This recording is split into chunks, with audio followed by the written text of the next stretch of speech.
Chapter 10. He had catched a great cold, had he had no other clothes to wear than the skin of a bear not yet killed. Fuller. Young Ladislaw did not pay that visit to which Mr. Brooke had invited him, and only 6 days afterwards Mr. Casaubon mentioned that his young relative had started for the Continent, seeming by this cold vagueness to waive inquiry. Indeed, Will had declined to fix on any more precise destination than the entire area of Europe. Genius, he held, is necessarily intolerant of fetters. On the one hand, it must have the utmost play for its spontaneity. On the other, it may confidently await those messages from the universe which summon it to its peculiar work, only placing itself in an attitude of receptivity towards all sublime chances. The attitudes of receptivity are various, and Will had sincerely tried many of them. He was not excessively fond of wine, but he had several times taken too much, simply as an experiment in that form of ecstasy. He had fasted till he was faint, and then supped on lobster. He had made himself ill with doses of opium. Nothing greatly original had resulted from these measures, and the effects of the opium had convinced him that there was an entire dissimilarity between his constitution and De Quincey's. The superadded circumstance which would evolve the genius had not yet come. The universe had not yet beckoned. Even Caesar's fortune at one time was but a grand presentiment. We know what a masquerade all development is, and what effective shapes may be disguised in helpless embryos. In fact, the world is full of hopeful analogies and handsome dubious eggs called possibilities. Will saw clearly enough the pitiable instances of long incubation producing no chick, and but for gratitude would have laughed at Casaubon, whose plodding application, rows of notebooks, and small taper of learned theory exploring the tossed ruins of the world, seemed to enforce a moral entirely encouraging to Will's generous reliance on the intentions of the universe with regard to himself. He held that reliance to be a mark of genius, and certainly it is no mark to the contrary. Genius consisting neither in self-conceit nor in humility, but in a power to make or do, not anything in general, but something in particular. Let him start for the Continent, then, without our pronouncing on his future. Among all forms of mistake, prophecy is the most gratuitous, but at present this caution against a too hasty judgment interests me more in relation to Mr. Casaubon than to his young cousin. If to Dorothea Mr. Casaubon had been the mere occasion which had set alight the fine inflammable material of her youthful illusions, does it follow that he was fairly represented in the minds of those less impassioned personages who have hitherto delivered their judgments concerning him? I protest against any absolute conclusion, any prejudice derived from Mrs. Cadwallader's contempt for a neighboring clergyman's alleged greatness of soul, or Sir James Chetham's poor opinion of his rival's legs, from Mr. Brooke's failure to elicit a companion's ideas, or from Celia's criticism of a middle-aged scholar's personal appearance. I am not sure that the greatest man of his age, if ever that solitary superlative existed, could escape these unfavorable reflections of himself in various small mirrors. And even Milton, looking for his portrait in a spoon, must submit to have the facial angle of a bumpkin. Moreover, if Mr. Casaubon, speaking for himself, has rather a chilling rhetoric, it is not therefore certain that there is no good work or fine feeling in him. Did not an immortal physicist and interpreter of hieroglyphs write detestable verses? Has the theory of the solar system been advanced by graceful manners and conversational tact? Suppose we turn from outside estimates of a man, to wonder, with keener interest, what is the report of his own consciousness about his doings or capacity, with what hindrances he is carrying on his daily labors, what fading of hopes, or what deeper fixity of self-delusion the years are marking off within him, and with what spirit he wrestles against universal pressure, which will one day be too heavy for him, and bring his heart to its final pause. Doubtless his lot is important in his own eyes, and the chief reason that we think he asks too large a place in our consideration must be our want of room for him, since we refer him to the divine regard with perfect confidence. Nay, it is even held sublime for our neighbor to expect the utmost there, however little he may have got from us. Mr. Casaubon, too, was the center of his own world. If he was liable to think that others were providentially made for him, and especially to consider them in the light of their fitness for the author of a key to all mythologies, this trait is not quite alien to us, and like the other mendicant hopes of mortals, claims some of our pity. Certainly this affair of his marriage with Miss Brooke touched him more nearly than it did any one of the persons who have hitherto shown their disapproval of it, and in the present stage of things I feel more tenderly towards his experience of success than towards the disappointment of the amiable Sir James.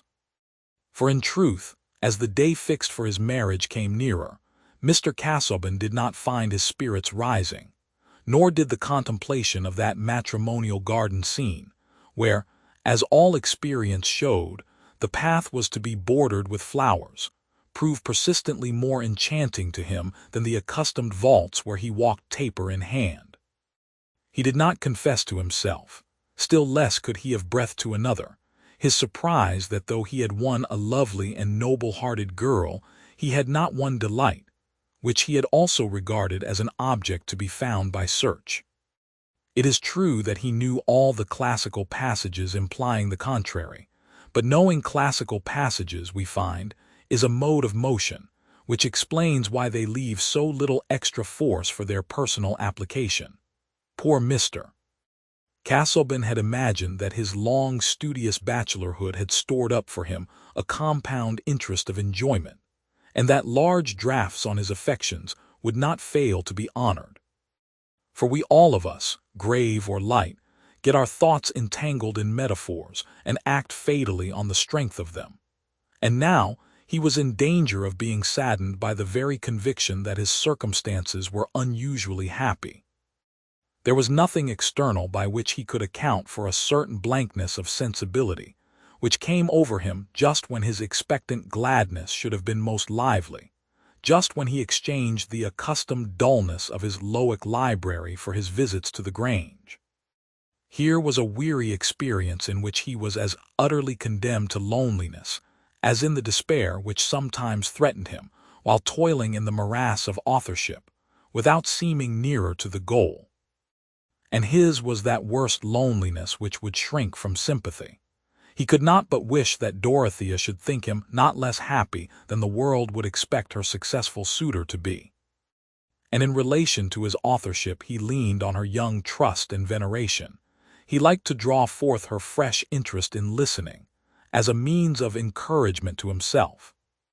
In talking to her, he presented all his performance and intention with the reflected confidence of the pedagogue, and rid himself for the time of that chilling ideal audience, which crowded his laborious, uncreative hours with the vaporous pressure of Tartarian shades.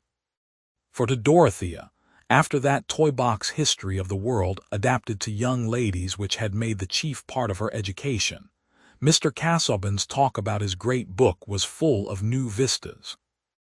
And this sense of revelation, this surprise of a nearer introduction to Stoics and Alexandrians, as people who had ideas not totally unlike her own, kept in abeyance for the time her usual eagerness for a binding theory which could bring her own life and doctrine into strict connection with that amazing past, and give the remotest sources of knowledge some bearing on her actions.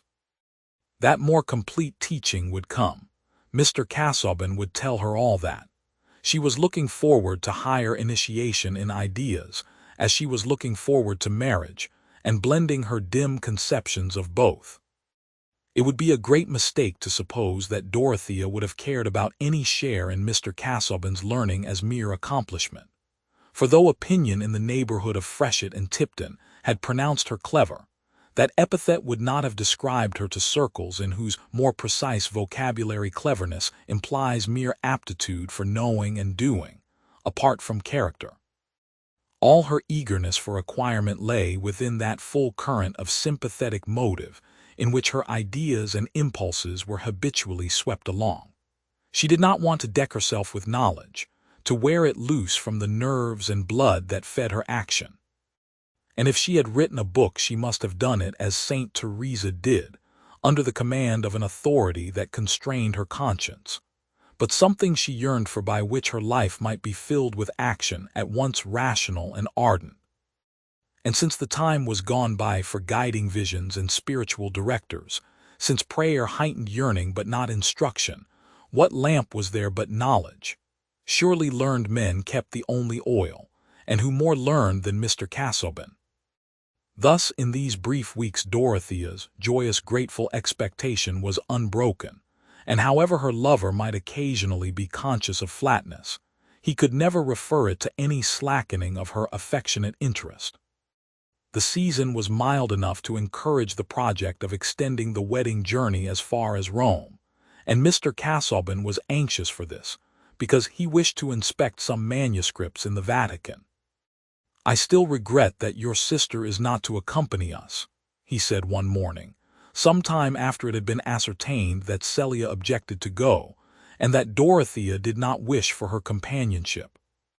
"You will have many lonely hours, Dorothea, for I shall be constrained to make the utmost use of my time during our stay in Rome, and I should feel more at liberty if you had a companion." The words "I should feel more at liberty" grated on Dorothea. For the first time in speaking to Mr. Casaubon, she colored from annoyance. "You must have misunderstood me very much," she said, "if you think I should not enter into the value of your time, if you think that I should not willingly give up whatever interfered with your using it to the best purpose." "That is very amiable in you, my dear Dorothea," said Mr. Casaubon, not in the least noticing that she was hurt. "But if you had a lady as your companion, I could put you both under the care of a cicerone, and we could thus achieve two purposes in the same space of time." "I beg you will not refer to this again," said Dorothea rather haughtily. But immediately she feared that she was wrong, and turning towards him she laid her hand on his, adding in a different tone, "Pray do not be anxious about me. I shall have so much to think of when I am alone. And Tantrip will be a sufficient companion just to take care of me. I could not bear to have Celia. She would be miserable." It was time to dress. There was to be a dinner party that day, the last of the parties which were held at the Grange as proper preliminaries to the wedding, and Dorothea was glad of a reason for moving away at once on the sound of the bell, as if she needed more than her usual amount of preparation.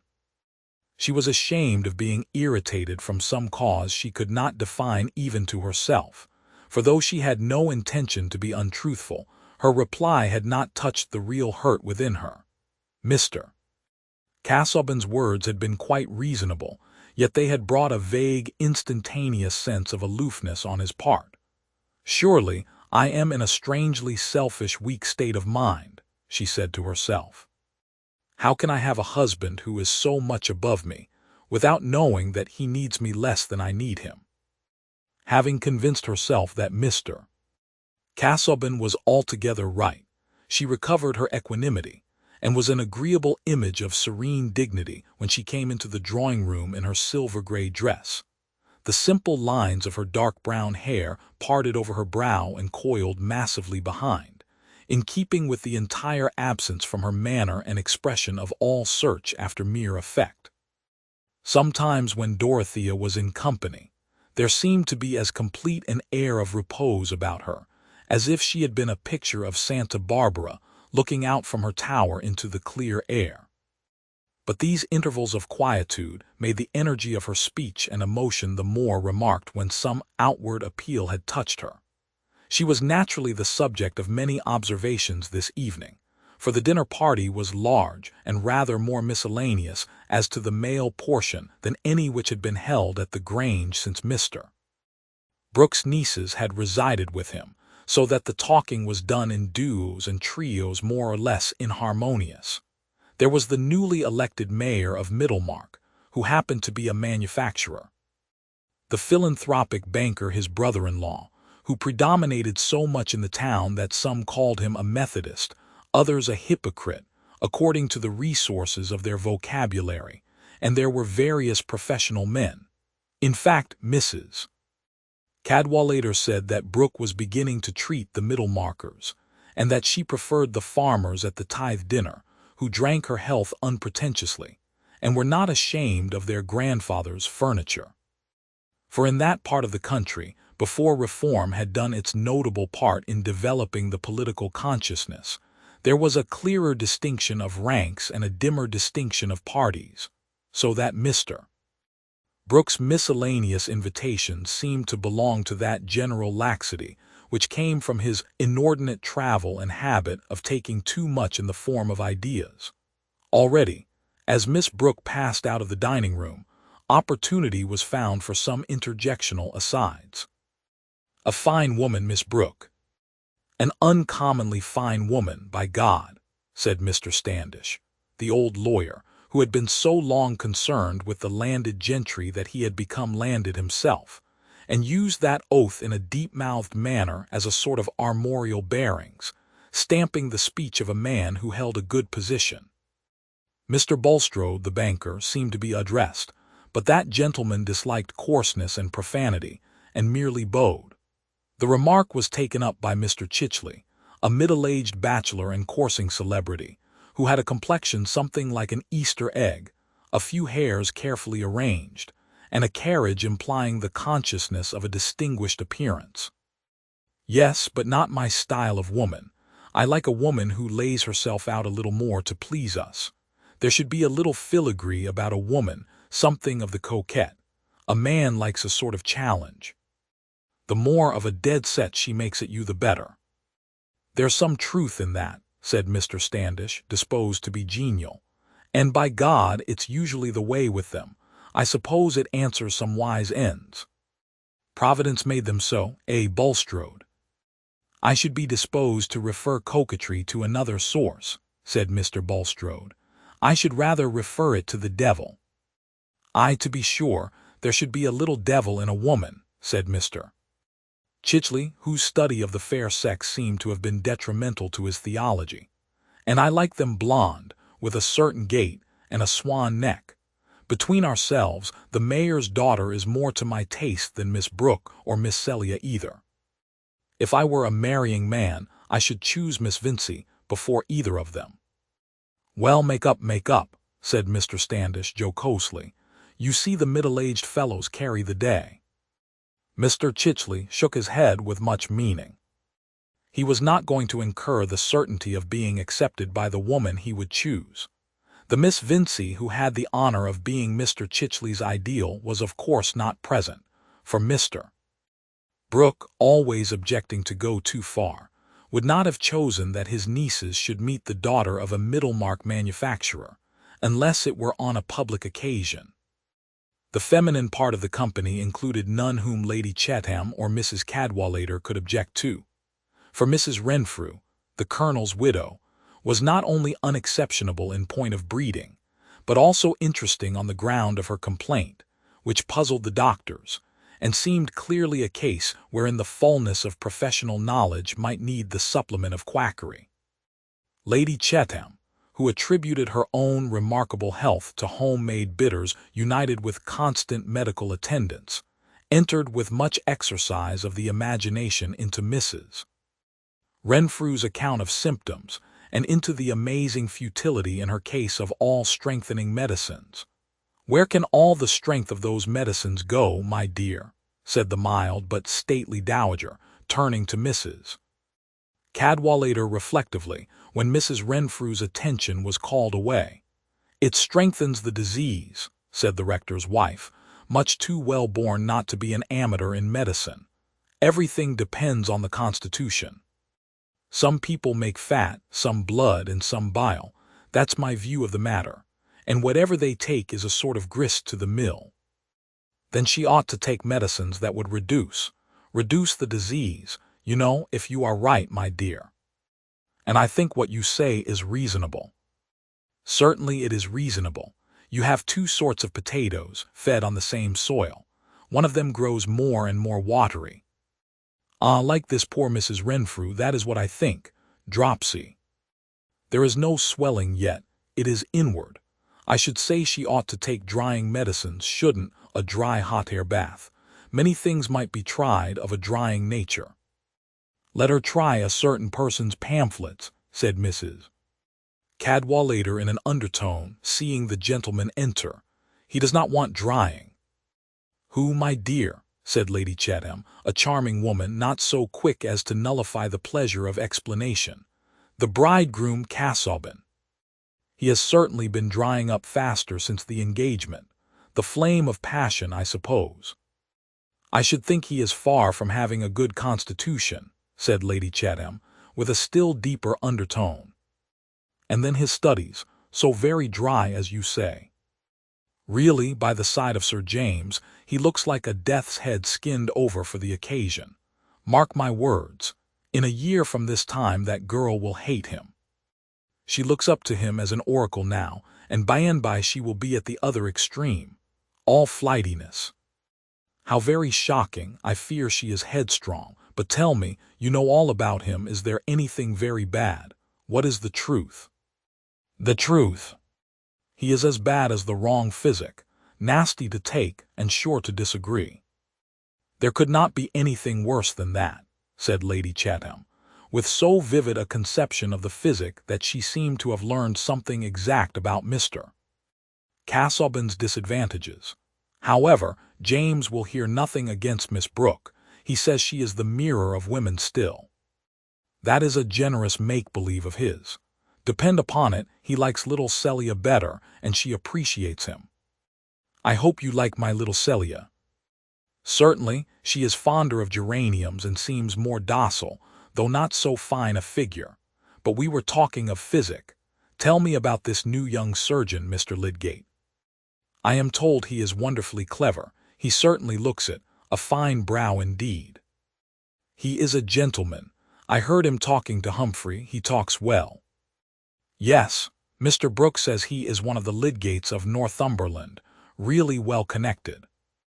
One does not expect it in a practitioner of that kind.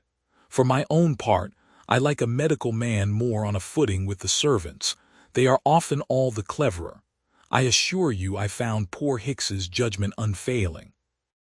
I never knew him wrong. He was coarse and butcher-like, but he knew my constitution. It was a loss to me his going off so suddenly. Dear me, what a very animated conversation Miss Brooke seems to be having with this Mr. Lydgate. She is talking cottages and hospitals with him, said Mrs. Cadwallader, whose ears and power of interpretation were quick. I believe he is a sort of philanthropist, so Brooke is sure to take him up. James, said Lady Chatham when her son came near, bring Mr. Lydgate and introduce him to me. I want to test him. The affable dowager declared herself delighted with this opportunity of making Mr. Lydgate's acquaintance, having heard of his success in treating fever on a new plan. Mr. Lydgate had the medical accomplishment of looking perfectly grave whatever nonsense was talked to him, and his dark, steady eyes gave him impressiveness as a listener. He was as little as possible like the lamented Hicks, especially in a certain careless refinement about his toilet and utterance. Yet Lady Chatham gathered much confidence in him. He confirmed her view of her own constitution as being peculiar, by admitting that all constitutions might be called peculiar, and he did not deny that hers might be more peculiar than others. He did not approve of a too lowering system, including reckless cupping, nor, on the other hand, of incessant port wine and bark. He said, I think so, with an air of so much deference accompanying the insight of agreement, that she formed the most cordial opinion of his talents. I am quite pleased with your protégé, she said to Mr. Brooke before going away. My protégé, dear me, who is that? Said Mr. Brooke. This young Lydgate, the new doctor. He seems to me to understand his profession admirably. Oh, Lydgate, he is not my protégé, you know. Only I knew an uncle of his who sent me a letter about him. However, I think he is likely to be first-rate, has studied in Paris, New Braussis, has ideas, you know, wants to raise the profession. Lydgate has lots of ideas, quite new, about ventilation and diet. that sort of thing," resumed Mr. Brooke after he had handed out Lady Chatham and had returned to be civil to a group of Middlemarchers. "Hang it, do you think that is quite sound? Upsetting the old treatment which has made Englishmen what they are," said Mr. Standish. "Medical knowledge is at a low ebb among us," said Mr. Bulstrode, who spoke in a subdued tone and had rather a sickly air. "I, for my part, hail the advent of Mr. Lydgate. I hope to find good reason for confiding the new hospital to his management." "That is all very fine," replied Mr. Standish, who was not fond of Mr. Bulstrode. "If you like him to try experiments on your hospital patients and kill a few people for charity, I have no objection. But I am not going to hand money out of my purse to have experiments tried on me. I like treatment that has been tested a little." "Well, you know, Standish, every dose you take is an experiment, you know," said Mr. Brooke, nodding towards the lawyer. "Oh, if you talk in that sense," said Mr. Standish, with as much disgust at such non-legal quibbling as a man can well betray towards a valuable client. "I should be glad of any treatment that would cure me without reducing me to a skeleton, like poor Granger," said Mr. Vincey, the mayor, a florid man who would have served for a study of flesh in striking contrast with the Franciscan tints of Mr. Bulstrode. "It's an uncommonly dangerous thing to be left without any padding against the shafts of disease, as somebody said, and I think it a very good expression myself." Mr. Lydgate, of course, was out of hearing. He had quitted the party early, and would have thought it altogether tedious but for the novelty of certain introductions, especially the introduction to Miss Brooke, whose youthful bloom, with her approaching marriage to that faded scholar, and her interest in matters socially useful, gave her the piquancy of an unusual combination. "She is a good creature, that fine girl, but a little too earnest," he thought. "It is troublesome to talk to such women. They are always wanting reasons, yet they are too ignorant to understand the merits of any question, and usually fall back on their moral sense to settle things after their own taste." Evidently, Miss Brooke was not Mr. Lydgate's style of woman any more than Mr. Chichely's. Considered, indeed, in relation to the latter, whose mind was matured, she was altogether a mistake, and calculated to shock his trust in final causes, including the adaptation of fine young women to purple-faced bachelors. But Lydgate was less ripe, and might possibly have experience before him which would modify his opinion as to the most excellent things in woman. Miss Brooke, however, was not again seen by either of these gentlemen under her maiden name. Not long after that dinner party she had become Mrs. Casaubon, and was on her way to Rome.